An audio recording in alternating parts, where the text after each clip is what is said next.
Good morning student.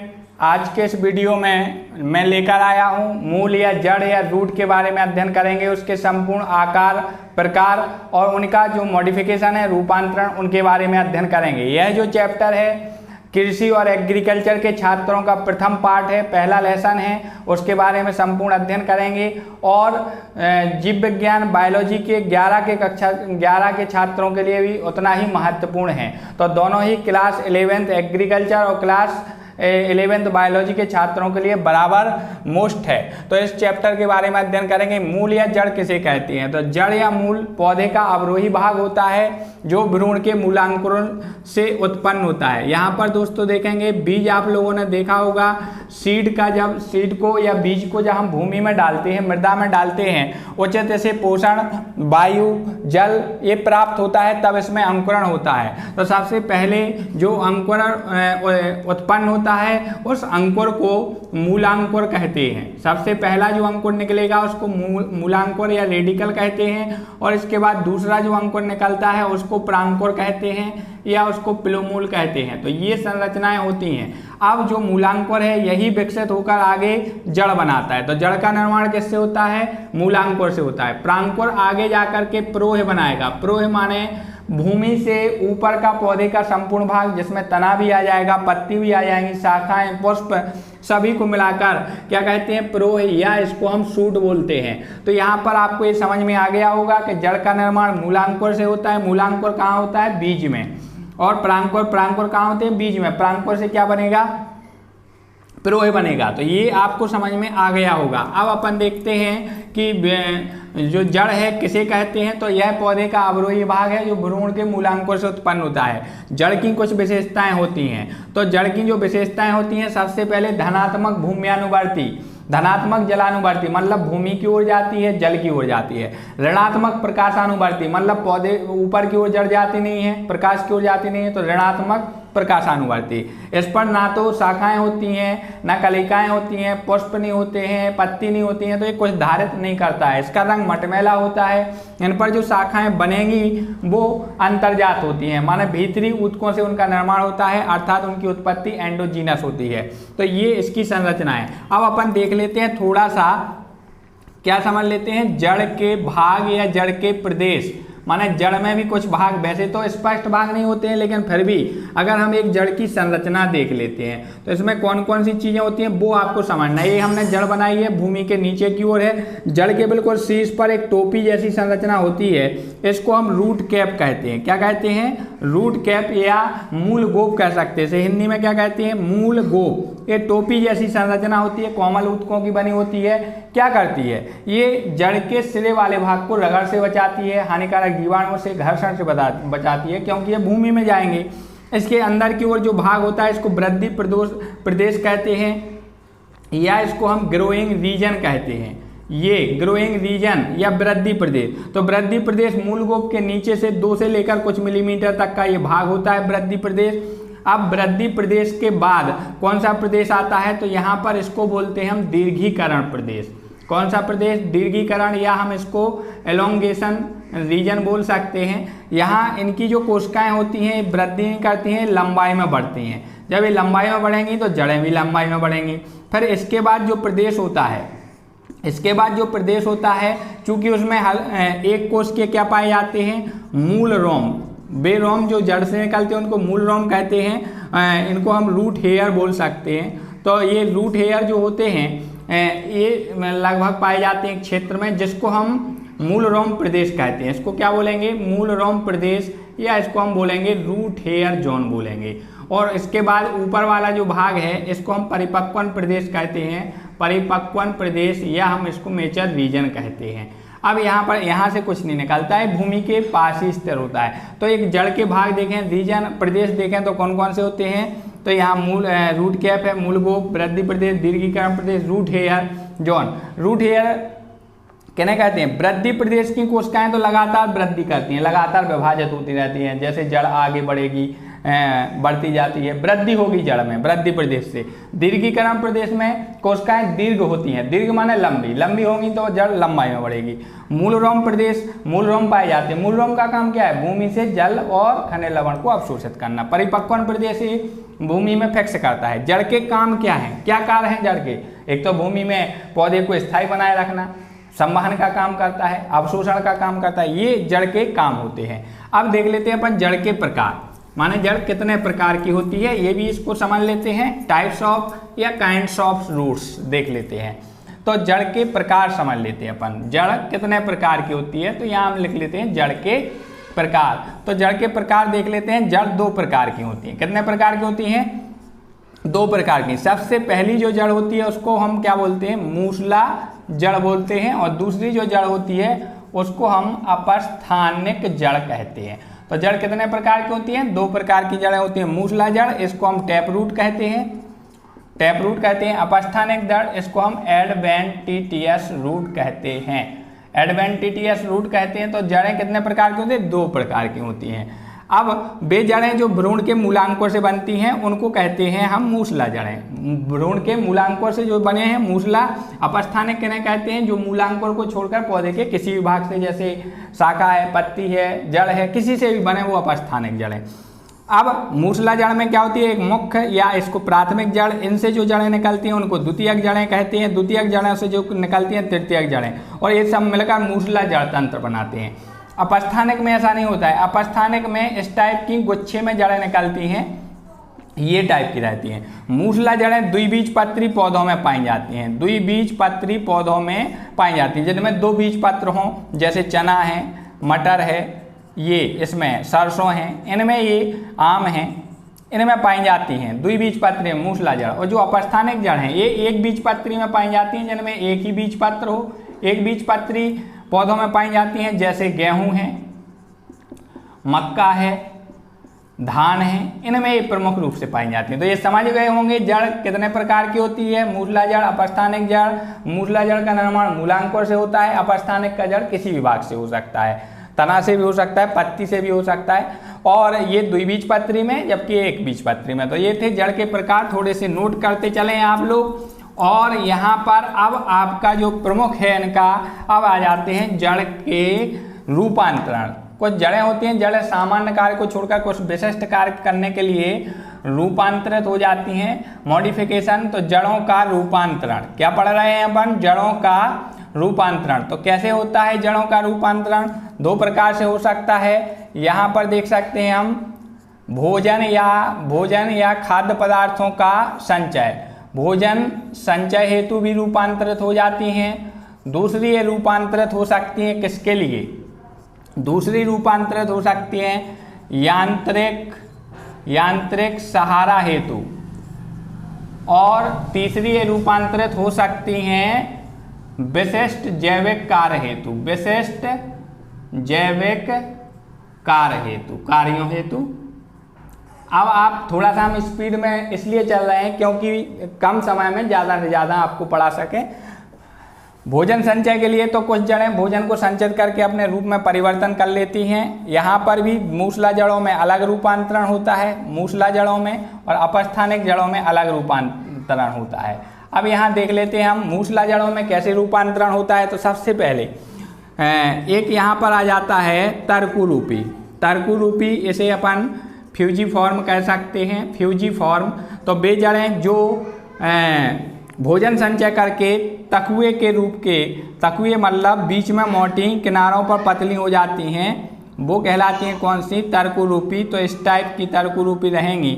ये आप देख सकते हैं, जैसे मूली है, मूली में एक कंडीशन आ जाती है तर्कुरूपी, बीच में मोटी किनारों पर पतली, तकुए के आकार के। इनका अधिकांश जो भाग होता है वो हाइपोकोटाइल होता है, बीज पत्राधार हाइपोकोटाइल वाला भाग भोजन को संचित करता है।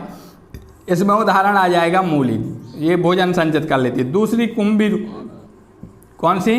कुंभी रूपी, ठीक है, नेपी फॉर्म इसको कहते हैं, नेपी फॉर्म। तो ये क्या करती हैं? गेंद के आकार की हो जाती हैं, मतलब मोटी एकदम, और किनारे की तरफ ऐसी पतली हो जाती हैं मटके की तरह। तो तो आपने ये देखा होगा कि जो शलजम है, चुकंदर है, कुंभी रूपी के अंतर्गत आती हैं। इनका अधिकांश भाग बीज पत्राधार का होता है। तीसरा इसमें हम बोल सकते हैं शंकुरूपी। कौन सी आ जाएंगी? शंकुरूपी मोस्ट इंपोर्टेंट है ये सभी शंकुरूपी। इसको कॉनिकल कहते हैं, कॉनिकल कहते हैं। और यहाँ पर ये क्या होती है, ऊपर की ओर मोटी, नीचे की ओर क्रमशः पतली होती है। तो इसके अंतर्गत गाजर आ जाएगी। आप लोगों ने गाजर देखी होगी, खाई होगी। तो गाजर ऊपर मोटी, नीचे की ओर क्रमशः क्या होती है, पतली होती है। तो गाजर शंकुरूपी। इसके अलावा कि कुछ इसमें कंदल मूल भी आती है, कंदल मूल, कंदल गुच्छ भी आती हैं इसमें। तो ये अनियमित आकार की हो जाती हैं। इसमें कंदल में एग्जाम्पल आपका गुलाबांस आ जाता है। कंदल गुच्छ में, जब गुच्छे में लगी हो अनियमित आकार की, तो उसके अंतर्गत आपका क्या आ जाएगा, रुएलिया आ जाएगा। तो ये इसके थे। अपस्थानिक जड़ें भी कुछ भोजन को संचित करके अनेक आकार को ग्रहण कर लेती हैं। अपस्थानिक जड़ों में भी कंदल होता है, कंदल मूल होती हैं। कंदल मूल माने ट्यूबरस। तो इसमें शकरकंद आएगा। शकरकंद माने शकला। इसमें क्या होता है, इसमें जो जड़ें होती हैं वो अनियमित आकार की हो जाती हैं और ऐसे तने से निकलती हैं। आपने शकरकंद खाए होंगे और देखे भी होंगे। कंदल मूल के अंतर्गत आते हैं। कंदल गुच्छ भी आता है। कंदल गुच्छ में इसमें शतावर आती है। क्या आती है? शतावर आता है। डहेलिया भी आता है। ये अपस्थानिक जड़ें हैं और ये भोजन को संचित कर लेती हैं। इसके अलावा इसमें कुछ जड़ें होती हैं जो ग्रंथिल हो जाती हैं, ग्रंथि का रूप ले लेती हैं। ग्रंथिल मूल इसके अंतर्गत आ जाती हैं। और आमा हल्दी जैसी आ जाएगी। इसमें कुछ बलयाकार भी होती हैं, मणिकाकार भी होती हैं, मणिकाकार होती हैं, बलेत होती हैं। तो ये अपस्थानिक जड़ों के अंतर्गत आती हैं। अब इसमें जो ज़्यादातर महत्वपूर्ण है आपकी तर्करूपी, कुंभीरूपी, शंकुरूपी है। कंदल मूल भी इसके अंतर्गत मोस्ट इंपोर्टेंट है। अब अपन देख लेते हैं किसके लिए। ये तो थी किसके लिए, भोजन संचय करने के लिए। अब आप देखेंगे यहाँ पर यांत्रिक सहारा हेतु। तो यांत्रिक सहारा हेतु अपन देख लेते हैं कुछ जड़ें। यहाँ पर सबसे पहले जो है तो बप्र या यहाँ पर पुस्तामूल हो जाती है। पुस्तामूल, बप्र या पुस्तामूल ये फर्स्ट है। इसमें आपने देखा होगा सेमल। इसका एग्जाम्पल क्या है, सेमल है। पीपल भी आ जाएगा। आपने देखा होगा सेमल और पीपल के नीचे जो है इस प्रकार तख्ते के रूप में चारों तरफ फैल जाएंगी, तख्ते का रूप ले लेती हैं। मतलब नाली टाइप की संरचनाएं बन जाती हैं और पौधे को सहारा देती हैं। बप्र या पुस्तामूल कहलाती हैं। दूसरी जो जड़ें हैं मोस्ट इम्पोर्टेंट, स्तंभ मूल जिन्हें कहते हैं हम, प्रॉप रूट जिन्हें कहा जाता है, प्रॉप रूट। ये जो जड़ें होती हैं ये पौधे की शाखाओं से लटकती हैं। आपने यहाँ पर बरगद है, राइजोफोरा है, इनमें देखा होगा कि ये जो जड़ें हैं शाखाओं से लटकती हैं, भूमि में फिक्स हो जाती हैं और शाखाओं को साधने का काम करती हैं। स्तंभ मूल कहलाती हैं। तो किस में पाई जाती हैं स्तंभ मूल? बरगद है, राइजोफोरा है, इनमें पाई जाती हैं। अब अब मूल भी होती है। कौन सी मूल? अब मूल, इसको भी स्टिल्ट रूट कहते हैं। अब मूल क्या काम करती है? अब मूल का काम होता है ये तिरछी बढ़ती है। यहाँ पर आपने जैसे गन्ना है, मक्का है, इनमें देखा होगा कि इनकी पर्व संधियों से कुछ जड़ें निकलती हैं। ऐसे इनकी गांठों से कुछ जड़ें निकलती हैं, तिरछी जाती हैं और भूमि में क्या हो जाती हैं? फिक्स हो जाती हैं, पौधे को साधने का काम करती हैं। देखा होगा। तो ये अवस्तंभ मूल कहलाती हैं। तो अवस्तंभ मूल किस में पाई जाती हैं? गन्ना है, मक्का है, केवड़ा है, इनमें पाई जाती हैं। इसके बाद अवस्तंभ मूल के बाद अपन देख लेते हैं आरोही मूल। आरोही मूल अपन यहाँ पर देख लेते हैं। तो आरोही मूल में क्या होता है? इसमें चढ़ती हैं जड़ें जो हैं किसी आधार को पकड़ करके पौधे को ऊपर बढ़ाती हैं। दुर्बल पौधों में पाई जाती हैं, जैसे पान है, मनी प्लांट है, काली मिर्च है, इनमें प्रमुख रूप से आरोही मूल पाई जाती हैं। एक और इसमें जो पाई जाती हैं वो कहलाती हैं अनुलग्न मूल। क्या कहलाती हैं? अनुलग्न मूल कहलाती हैं। अनुलग्न माने चिपकन जड़ें। अनुलग्न जो है वो आर्किड पौधे में पाई जाती हैं। आर्किड किसी दूसरे पौधे की शाखा पर उगता है और इसमें ये आर्किड है, ये आर्किड दिखाया है, ये इसकी ये पोषक पौधा है जिस पर ये लगे रहते हैं, उसी में जड़ें निकलकर उसी में चली जाती हैं और उसको चिपका देती हैं। इसलिए अनुलग्न मूल किस में पाई जाती हैं? तो आपको ध्यान रखना है आर्किड में अनुलग्न मूल पाई जाती हैं। इसके अलावा इसमें 6वें नंबर की जैसे अभी यांत्रिक सहारा देती हैं, इसमें संकुचनशील जड़ें होती हैं। संकुचनशील जड़ें क्या काम करती हैं? तो ये संकुचनशील जड़ें भूमिगत तनों में पाई जाती हैं और तने को नीचे की ओर खिसकाने का काम करती हैं। ये मुख्य रूप से जैसे अरबी है इसमें पाई जाती हैं। ये इसके बाद आप देख लेते हैं लास्ट है इसमें प्लवन या फ्लोटिंग, फ्लोटिंग माने तैरना, तैरना। प्लवन मूल, प्लवन मूल किस में पाई जाती हैं? जलीय पौधा जैसे जूसिया है इनमें पाई जाती हैं, फूल जाती हैं, वायु भरी रहती है जिससे पौधा हल्का हो जाए। किसके अंतर्गत आ रही थी ये सभी? ये आंतरिक सहारा होती है। विशिष्ट जैविक कार्यों के लिए जो जड़ें हैं ये पढ़ेंगे अब अपन। इसके अंतर्गत अपन फर्स्ट नंबर पढ़ेंगे।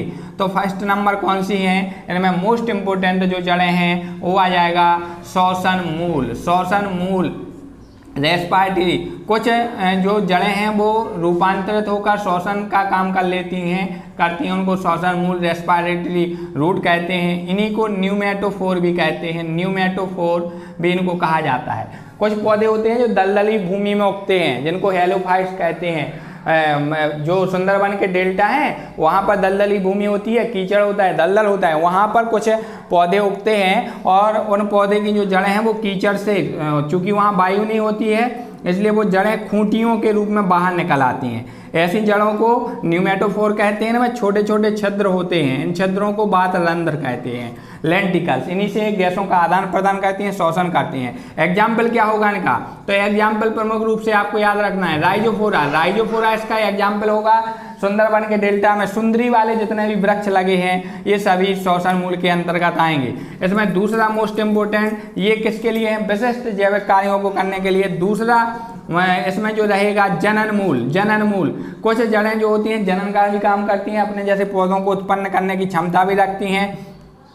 जैसे आपको देखेंगे शकरकंद, शकरकंद में ऊपर की ओर जड़ें निकल आती हैं तो ये जनन का काम करती हैं, जनन मूल निकल, अपस्थानिक जड़ें निकल आती हैं। शकरकंद के ऊपर भी कलिकाएं आ जाती हैं, शकरकंद है, परवल है, ये पाई जाती हैं। और पत्तियों में, कुछ पत्तियों पर भी ये कलिकाएं निकल आती हैं जैसे बिगोनिया है, ब्रायोफिल्लम है उसमें। तो जनन मूल, जब ये जनन का काम करें तो जनन मूल के अंतर्गत आ जाती हैं। ये प्रमुख मोस्ट इंपोर्टेंट हैं। इसके अलावा परजीवी, परजीवी जड़ें, परजीवी जड़ें भी आपको याद रखना है। पैरासिटिक रूट्स, पैरासिटिक रूट्स, आपने परजीवी पौधे तो नाम सुना होगा। वे पौधे जो दूसरे पौधों पर आश्रित होते हैं उनको परजीवी पौधे कहते हैं, उन्हीं में जो जड़ें होती हैं उन्हें परजीवी जड़ें कहते हैं। तो आपने देखा होगा अमरबेल, मोस्ट इंपोर्टेंट अमरबेल, या इसको हम आकाशबेल भी कहते हैं।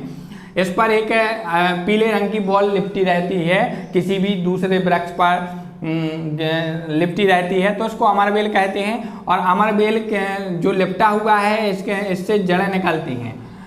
जड़ों में चूसकांग होते हैं जो भोजन को चूसते रहते हैं अंदर से पौधे से। परजीवी जड़ों के अंतर्गत कौन आ जाएगा? अमरबेल। अगर नेक्स्ट इंपोर्टेंट जो रहेगा आपका, अगली जो जड़ है, ये तीन हो गई, श्वसन मूल, जनन मूल, परजीवी मूल। इसके अलावा जो अगली जो जड़ होती है इसको अपन बोल सकते हैं ग्रंथिल मूल। मोस्ट इंपोर्टेंट रहेगी ये ग्रंथिल मूल, ये भी आपका परीक्षा में पूछा जाता है, ग्रंथिल मूल है। तो ग्रंथिल मूल में क्या है? जैसे आपने चना देखा होगा, मटर देखा होगा, तो चना की जो जड़ है, चना की जड़ है, इसमें छोटी छोटी गांठें होती हैं। चने की जड़ में छोटी छोटी लाल रंग की गांठें होती हैं। इनको क्या कहते हैं? ग्रंथिल। चूंकि गांठें या नोड उपस्थित होती हैं, ग्रंथिल मूल कहते हैं। इनमें एक जीवाणु रहता है, इस जीवाणु का नाम भी नोट करेंगे आप, राइजोबियम। कौन सा जीवाणु?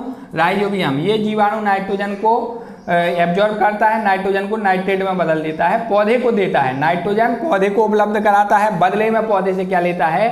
पोषक पदार्थ लेता रहता है। तो ग्रंथिल मूल एक किसमें पाई जाती हैं? ग्रंथिल मूल दाल कुल वाले पौधों में पाई जाती हैं, जैसे चना है, मटर है, इनमें प्रमुख रूप से पाई जाती हैं। विशिष्ट जैविक कार्यों के लिए हैं ये सभी किसके लिए हैं? विशिष्ट जैविक कार्यों के लिए। एक और इसके अंतर्गत मोस्ट इंपोर्टेंट जो जड़ आएगी इसके अंतर्गत आ जाएगी प्रकाश संश्लेषी जड़। प्रकाश संश्लेषी जड़ इसको बोल सकते हैं अपन, या स्वांगीकारी जड़ें बोल सकते हैं। क्या बोल सकते हैं? स्वांगीकारी जड़ें। स्वांगीकारी जड़ें कौन कहलाती हैं? वे जड़ें जो हरी होती हैं और प्रकाश संश्लेषण करके भोजन बनाती हैं, वो कहलाती हैं। कौन सी? स्वांगीकारी जड़ें। तो ये सिंघाड़ा में मिल जाएंगी देखने को, सिंघाड़ा में प्रमुख रूप से पाई जाती हैं, गिलोय में भी ये पाई जा सकती हैं। इसके अलावा इसके अंतर्गत विशिष्ट जैविक कार्यों के अंतर्गत एक जड़ और अपन देखेंगे, और ये जड़ जो है ये वायवीय जड़ें हैं या अवशोषक जड़ें भी कह सकते हैं। एरियल रूट्स, वायवीय जड़ें या अवशोषक जड़ें, ये आर्किड में पाई जाती हैं। अभी हमने आर्किड बताया था ना, यहाँ पर अनुलग्न जड़ों में, आर्किड में दो प्रकार की जड़ें होती हैं। अनुलग्न जड़ों के साथ साथ कुछ वायु में लटकती जड़ें भी होती हैं। वायु में लटकती जड़ों को क्या कहते हैं? वायवीय जड़ें कहते हैं। इन जड़ों में एक टिश्यू होता है, एक बेलामेन ऊतक होता है और ये बेलामेन ऊतक वायु से जल को एब्जॉर्ब करता है और पौधे को उपलब्ध कराता है प्रकाश संश्लेषण के लिए। तो ये वायवीय या अवशोषक जड़ें कहलाती हैं। किसके लिए थी? विशिष्ट जैविक कार्यों के लिए थी। तो वीडियो को हमारा पूरा देखें और रोक कर जितने भी हमने चीज़ें बताई हैं इन्हें नोट जरूर करते रहें और चैनल पसंद आए चैनल को सब्सक्राइब करें और दोस्तों को शेयर करें। धन्यवाद।